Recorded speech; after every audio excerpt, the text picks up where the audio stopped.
দক্ষিণ Africa cricket দলকে দেওয়া হয়েছে সতর্ক বার্তা।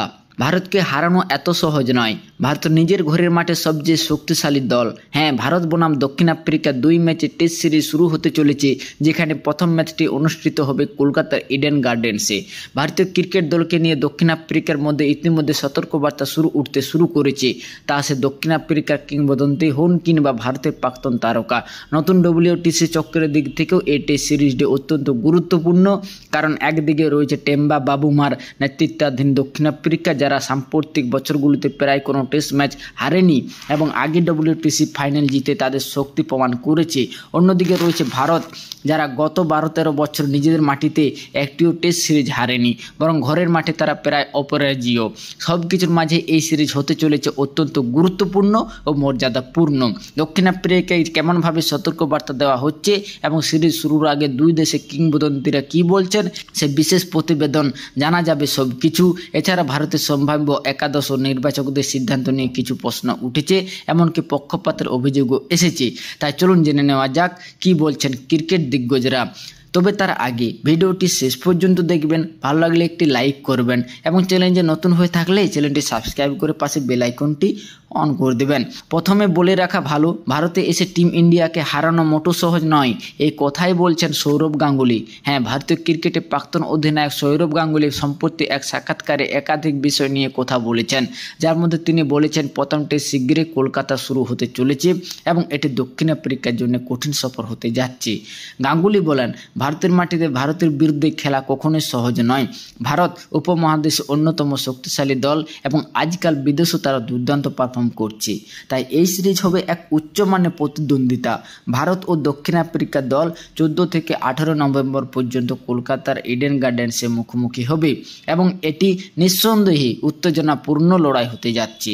বাংলা ক্রিকেট সংস্থার সভাপতি হিসেবে গাঙ্গুলি আরও বলেন, এই সিরিজ নতুন বিশ্ব টেস্ট চ্যাম্পিয়নশিপ চক্রের জন্য অত্যন্ত গুরুত্বপূর্ণ, বিশেষ করে যেহেতু দক্ষিণ আফ্রিকা বর্তমান চ্যাম্পিয়ন। যদিও তারা পাকিস্তানের সঙ্গে সিরিজ ড্র করেছে, তবুও ভারত নিজেদের ইতিবাচক মনোভাব, ইংল্যান্ডের ভালো পারফরম্যান্স এবং ওয়েস্ট ইন্ডিজের বিপক্ষে জয়ের ভিত্তিতে আত্মবিশ্বাসী থাকবে। সব মিলিয়ে সৌরভ গাঙ্গুলির বক্তব্য অনুযায়ী ভারতকে হারানো অত্যন্ত কঠিন হবে, তবে দক্ষিণ আফ্রিকাও তাদের টিম থেকে কঠিন প্রতিদ্বন্দ্বিতা দিতে পারে, এমনটাই মনে করেন এবি ডি ভিলিয়ার্স। হ্যাঁ, দক্ষিণ আফ্রিকার কিংবদন্তি এবি ডি ভিলিয়ার্স এক সাক্ষাৎকারে বলেন, অবশ্যই ভারত নিজের ঘরের মাঠে ফেভারিট, কিন্তু দক্ষিণ আফ্রিকাও এখন হারতে ভুলে গেছে। WTCর বর্তমান চ্যাম্পিয়ন এই দল টেম্বা বাবুমার নেতৃত্বে একটিও টেস্ট সিরিজ হারেনি, তাই এই সিরিজ তাদের জন্য অত্যন্ত গুরুত্বপূর্ণ। তারা পাকিস্তানের মাটিতে 1-1 ব্যবধানে সিরিজ ড্র করে ফিরেছে, কিন্তু এবি ডি ভিলিয়ার্স বলেন, ভারত কিন্তু পাকিস্তান নয়। ভারতীয় ক্রিকেটের মান, চ্যালেঞ্জ এবং কোয়ালিটি একেবারেই আলাদা। এদিকে ভারতের সম্ভাব্য একাদশ ও দল নির্বাচনে বিতর্ক তৈরি হয়েছে। বিশেষ করে গৌতম গম্ভীরকে নিয়ে ভারতীয় প্রাক্তনরা সরাসরি সমালোচনা করেছেন। রবিচন্দ্র অশ্বিনী বলেছেন, মোহাম্মদ শামিকে দলে রাখা হয়নি কেন? অশ্বিনী নির্বাচকদের সিদ্ধান্তে কড়া সমালোচনা করেন, বলেন, শুধুমাত্র পারফরমেন্স ও উইকেট দিক থেকে দেখলে শামির থাকা উচিত ছিল, কিন্তু নির্বাচকদের মনোভাব দেখে মনে হচ্ছে তারা হয়তো শামির থেকে আরও বেশি আশা করছেন বা তাকে পরিকল্পনা থেকে বাদ দেওয়া হয়েছে। অশ্বিন বলেন, যদি এমন হয় তাহলে খেলোয়াড়দের সঙ্গে খোলাখুলি কথা বলা উচিত, যাতে তারা জানতে পারে কোথায় উন্নতি করতে হবে। এই বক্তব্যের পর আবারও নির্বাচকদের সিদ্ধান্ত নিয়ে বিতর্ক শুরু হয়েছে, কারণ শামির বদলে বাংলার তরুণ পেসার আকাশদীপকে দলে নেওয়া হয়েছে। তিনি সাম্প্রতিক ম্যাচগুলোতে বিশেষ কোনো সাফল্য দেখাতে পারেননি। সবশেষে রবিচন্দ্র অশ্বিনী স্পষ্ট বলেন, শামিকে দলে না নেওয়া মানে হয় নির্বাচকরা তার কাছ থেকে অবাস্তব প্রত্যাশা করছেন, না হয় তাকে পিছনে ফেলে এগিয়ে যাওয়ার সিদ্ধান্ত নিয়েছেন। মোহাম্মদ শামিকে নিয়ে এই কঠোর মন্তব্য অশ্বিন স্পষ্টভাবে নিজের অবস্থান জানিয়েছেন। মোহাম্মদ শামিকে ঘিরে এবার মুখোমুখি হয়ে গেছেন সৌরভ গাঙ্গুলি এবং অজিত আগারকর। শুধু রবিচন্দ্র অশ্বিনী নয়, সৌরভ গাঙ্গুলি এক প্রসঙ্গে একটি বড় মন্তব্য করেছেন। সম্প্রতি কলকাতার এক অনুষ্ঠানে সৌরভ গাঙ্গুলি বলেন, শামি পুরোপুরি ফিট এবং ক্রিকেট মাঠে ফিরেছেন। তিনি বর্তমান রঞ্জি ট্রফিতে ইতিমধ্যে 93 ওভার বল করেছেন। তিনি কিন্তু ভারতের অন্যতম সেরা ফাস্ট বোলার হয়েও তার আবার টেস্ট ক্রিকেটে ফেরাটা এখন কঠিন বলে মনে হচ্ছে। এমনকি ওয়ানডে দলে নীল জার্সি গায়ে নামার সম্ভাবনা কম। গাঙ্গুলি স্পষ্টভাবে বলেন, শামি সম্পূর্ণ ফিট, মাঠে ফিরছেন। যদি নির্বাচকরা চান তবে তাকে দলে নেওয়া সম্ভব, আর না নেওয়া তিনি বেশ অবাক। তিনি বলেন, শামি দলে নেই কেন? এটা সত্যিই অবাক করার মতো ব্যাপার। এরপর ভারতের সম্ভাব্য একাদশ নিয়ে, বিশেষ করে ঋষভ পন্থ, ধ্রুব জুরেল এবং সাই সুদর্শনকে নিয়ে গাঙ্গুলি বড় মন্তব্য করেন। তিনি বলেন, এখন যেহেতু ঋষভ পন্থ চোট কাটিয়ে দলে ফিরেছেন এবং ধ্রুব জুরেল একমাত্র টেস্ট ম্যাচে টানা 2টি সেঞ্চুরি করে দুর্দান্ত ফর্মে আছে, তাই কার সুযোগ হবে সেটাই দেখার বিষয়। গাঙ্গুলি আশা প্রকাশ করেন যে উইকেট কিপার ব্যাটার হিসেবে ধ্রুব জুরেল তার ব্যাটিং যোগ্যতার ভিত্তিতে দলে জায়গা পাবে। তিনি বলেন, ধ্রুব ভালো খেলছে, পন্থ ফিরে এসেছে, কিন্তু নির্বাচকরা কি ভাবছেন তা তিনি জানেন না, কারণ অনেক পজিশন ইতিমধ্যে নির্ধারিত। ওপেনাররা ঠিক আছে, 4-এ শুভমান গিল, 5-এ পন্থ বা KL রাহুল, রবি জাডেজারাও ভালো পারফরমেন্স করছে। তাই এই মুহূর্তে ধ্রুব জুরেলের জায়গা পাওয়া কতটা সহজ হবে বলা কঠিন। গাঙ্গুলি আরও বলেন, সাই সুদর্শন থাকা সত্ত্বেও 3 নম্বর পজিশনে বিকল্প হিসেবে বিবেচিত হতে পারে, তবে সেটা নির্ভর করবে দল কাকে সেই স্থানে খেলাতে চায়। তারা কি সাই সুদর্শনকে খেলাবে নাকি ফর্মে থাকা ধ্রুবকে সুযোগ দিবে, তাই শীঘ্রই দেখা যাবে।